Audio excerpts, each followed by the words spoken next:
Yes, Redson TV kwoli webale kubanga okyagoberera yonna gy'osinzira okubanga gy'otulabira kyokola kya mutawaana nnyo gw'atambula naffe ku mukutu ogwa Redson TV nawe atanaba kubanga osubscribinga kirira wansi awo olaba ekigambo subscribe kikwateko kwata kade aka notification obeere nga tomisinga nsonga yonna.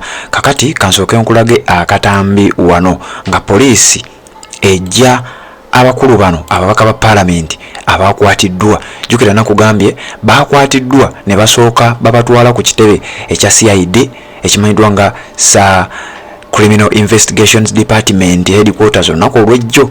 Olwabajjeeyo ne babajjayo ne babatwala ku Kira Police Division headquarters mu district y'e Wakiso. Ku bano kuliko Mr. Yusuf Mutembuli ono nga mubaka akiikirira Bunyole East, kuliko Paulo Akamba ono nga akiikirira Busiiki County, ate nga kuliko n'omubaka omukyala amanyiddwa nga Sise Namuju ono nga akiikirira Lwengo District ng'omubaka omukyala. Be baakakwatibwa era babatutte ku kitongole kya CID Criminal Investigation Department ekitebe kyabwe ne baba nga ate babaggulako emisango. Babatutte ku Kira Police Division headquarters ne baba nga baba detaininga ne babateekako eyo. Kakati olunaku olwaleero poliisi neekera ku makya negenda ng'eteekawo emmotoka ezo z'olabye negenda ng'ebajjayo nesooka ebajjayo nebatwala, wabula ngenda kubuulira wa gye babadde babatwala. So kulaba katambi kano nzije tubeere nga tweyongerayo. Redson TV kwoli webale kubanga okyagoberera.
Yes, webale kubanga okyaliko akatambi ako koolabye babadde babaka ba parliament ababadde mu mmotoka ezo nga bali nno ku mpingo nga babavuga okubajja ku kitebe ekya Kira Police Division headquarters mu Wakiso district.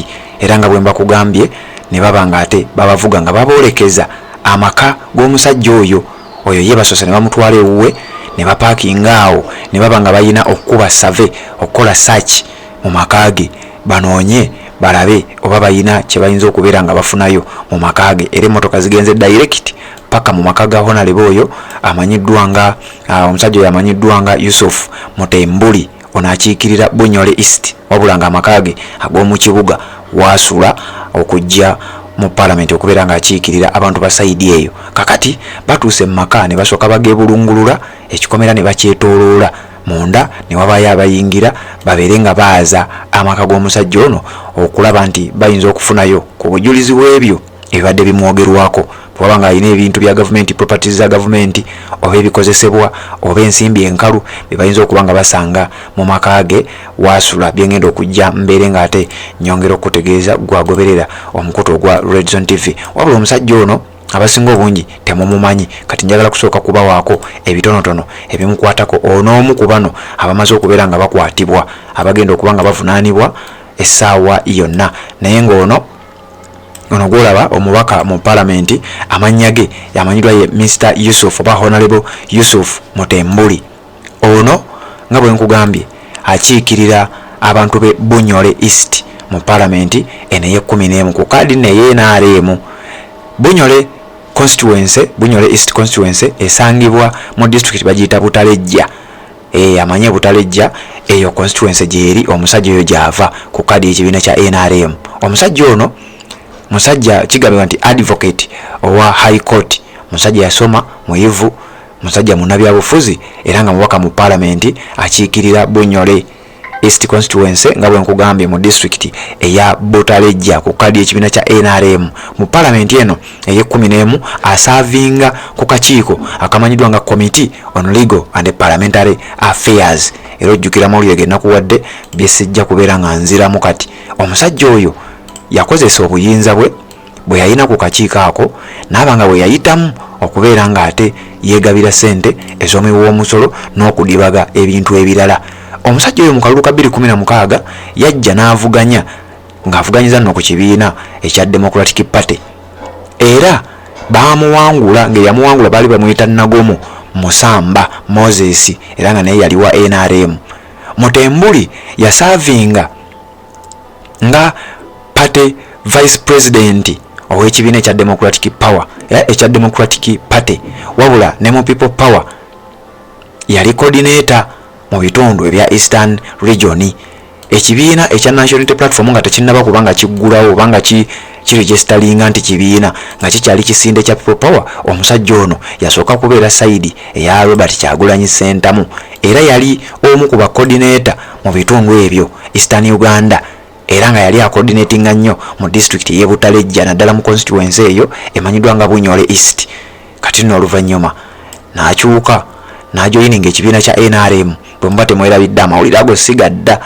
Bwe yajoyininga ekibiina kya NRM mu kalulu ka 2021 n'avuganya n'abanga awangula oluvannyuma lw'emyaka 15 ng'ali mu kibiina ekya DP ng'ate avumirira gavumenti ya NRM wabula yakijoyininga oba yakikola atya n'awangula akalulu. Kakati omusajja ono amanyiddwa nga Yusuf Mutembuli y'omu ku babaka abakwatiddwa naye nga nkugambye teyakwatiddwa yekka, yabadde ne banne abalala 2 era ze mmotoka ezo z'olabye ezigenze okubeera ng'ate zimujja mu komera gyabadde mu kaduukulu gye babadde basuziddwa ne bagenda mu maka ge babeere ng'ate banoonyereza ensonga ez'enjawulo era bagenze ne baba nga banoonyereza ebinaavaayo byonna tujja kujja tubeere nga tubikuwa. Nkugambye beebulungudde amaka ge embeera neeba nga yabonkenke yennyini ate katusuubire ne ku babaka abalala bwe kinaaba bwe kibadde tujja kujja nabyo tubeere nga tubikuwa. Gwagoberera omukutu ogwa Red Zone TV wabula nga byonna gy'osinzira okuba nga gy'otulabira kyokola kya mutawaana nnyo naddala gwatanaba okuba nga osubscribinga nja kukujjukiza nti kkirira nsawula ekigambo subscribe kikwateko kwata kade aka notification obeere nga tomisinga ate nsonga yonna. Kati mu ngeri y'emu kkiriza nkujjukize ku muganda waffe amanyiddwa nga Haji Kasujja. Ono nga musajja mulombi wa dduwa, asoma dduwa n'aba nga akusumulula ebizibu ebibadde bikwetoolodde, asumulula emikisa, akola ku nsonga z'amaka, akwasaganyiza ensonga, onoonya ssente naye tezirabika, ssente zikuyita mu buyisi. Omusajja amanyiddwa nga Haji Kasujja asangibwa ku Nairo Ejjinja ku luguudo olugenda e Kayunga. Saidi zeeyo ne oba oli ugazi era oba osobola okumufuna bulungi nnyo. Enamba y'essimu yeeyo 07538594 obeere ng'ate omukwasaganya akwasaganyiza ebizibu byonna ebibadde bikwetoolodde. Bwe bali kubanga okyali ku Red Zone TV tuwuliziganye mu updates eziddako ate nga tukuwa ebinaaba bivudde mu search poliisi gy'egenza okubanga ekuba mu maka g'ababaka abo abakwatiddwa olw'obuli bw'enguzi.